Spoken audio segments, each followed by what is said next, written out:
Now we are ready to taper this neck. Tapering this and cutting out a lot of this material is going to save us a lot of time later when we actually go to shape the neck. There are some measurements that we can use to help us determine where that taper is going to happen. I have this center line on my laminate that I'm going to use. If you don't have this laminate center line, just make sure that you've drawn yourself your center line on the back all the way down so that we can have a good idea of which way we're going to go.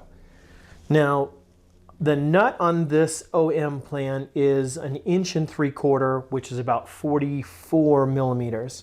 So I'm going to go out about 4 millimeters extra. So if we're at 22 plus 4, 26, okay, which is exactly where I'm at here. That's good. And then 26, yep, same, 26 on the other side. All right, so I can get my bandsaw right in this pocket here and get to this. That's good. So again, it's 22 millimeters for the actual size. I'm adding 4 on each side, so 26. Now the next point that we want to take a look at is the one that we can tell from this side, which is the 14th fret, which is right here. But we're going to have a real hard time matching up a line from here to here, kind of going through midair. So I'm going to come back here and give myself approximately the same measurement that would be here, which is going to make it actually much wider back here, providing a little more padding than we had before. Now, at the 14th fret, we are at about 56 millimeters wide. And half of that is going to be 28. Give myself an extra 4 millimeters. So we're at 32 on either side. Let's measure where we're at. 32. 32 is going to be right there. 32 on this side, right there. And now I'm going to connect these lines.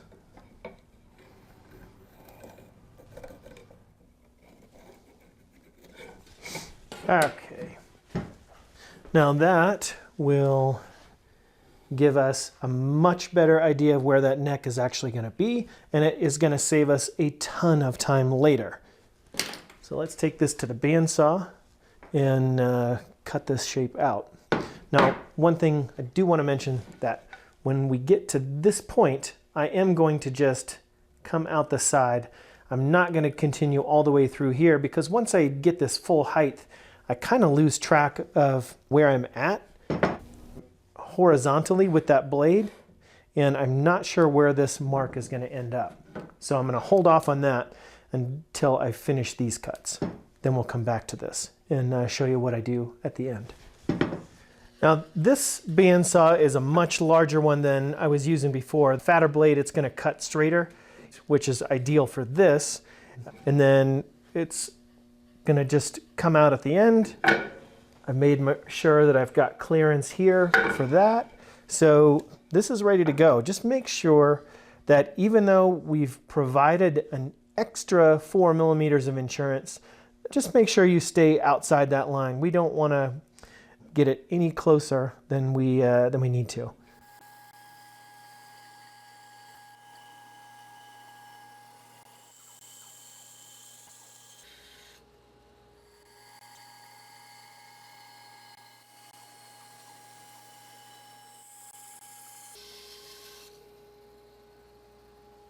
Now we have a somewhat resemblance of a neck right here, which is good. Now what I'm going to do is a couple things. One, I'm going to bring this cut out here. Now we said at the 14th fret that we were 56 millimeters, so 28 on either side. Now if I go out to 30 millimeters out from the truss rod channel, that should be plenty of extra. And I'm going to take that line, connect it back here. Whoa.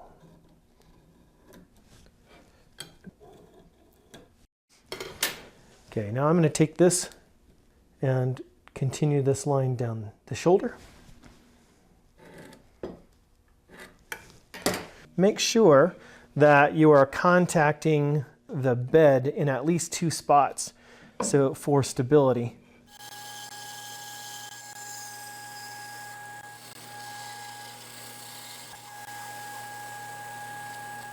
All right, that's much better. That's going to save us a lot of time shaping this neck. Now we need to take a look at our shoulder taper. Number one, do you want it to taper? Do you want the shoulders of the neck to come straight and just kind of have this big D shape on the back? Do you want it tapered? However you shape this is up to you. There's really no rules about it.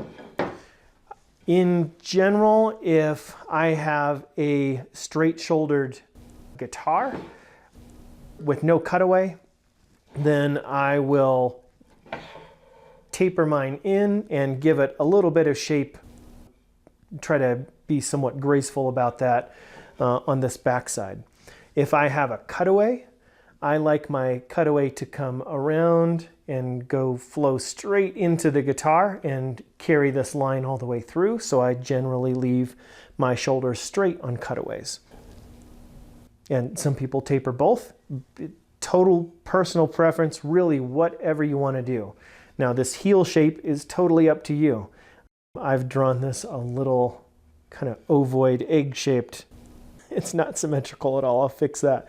But that's kind of what I want to do.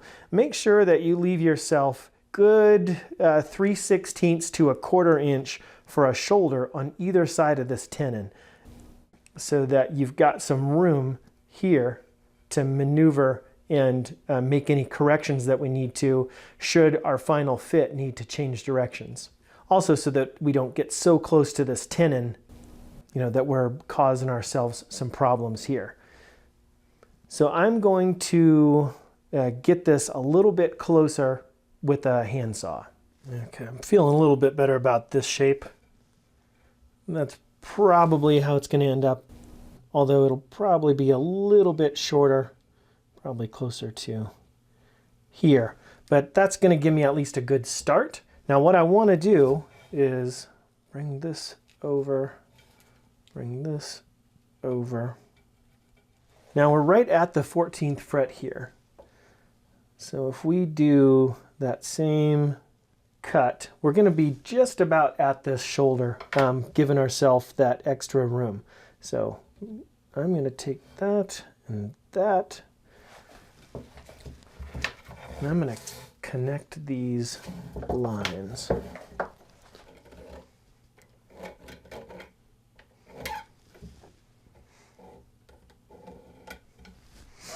Now these lines are connected, so I'm going to take a handsaw and take some of this off. Now I'm going to come in here and make these cuts with the handsaw. I'm going to use my Dozuki saw. Make sure that you're coming straight down into this. We don't want to go into the neck, into where our fretboard's going to be. At least straight, and you can go out a little bit if you'd like, but just make sure you don't go inward towards where the fretboard's going to go.